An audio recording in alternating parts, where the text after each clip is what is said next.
Many of us are familiar with the movie, The Ten Commandments, that depicts the crossing of the Red Sea for the Israelites. This was a momentous event for them.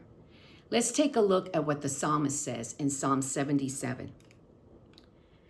When the Red Sea saw you, O God, its waters looked and trembled. The sea quaked to its very depths.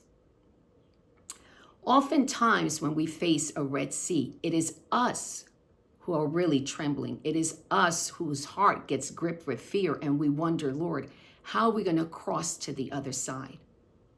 But I love what the psalmist says here. It is not for us to be the ones to be fearful or trembling.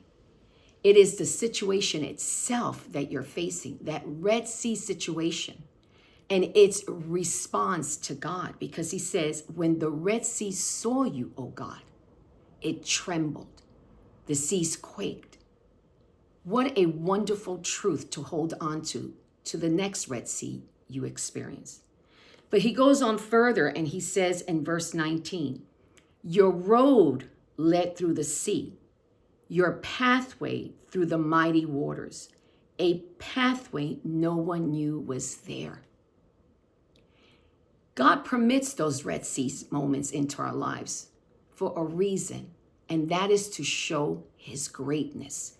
That is to show us his mercies. That is to show us his might and his great faithfulness, his miracle working power. This was a miracle that took place for them.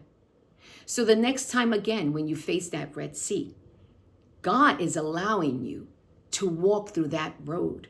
But I love this. A pathway no one knew was there. God has the answer.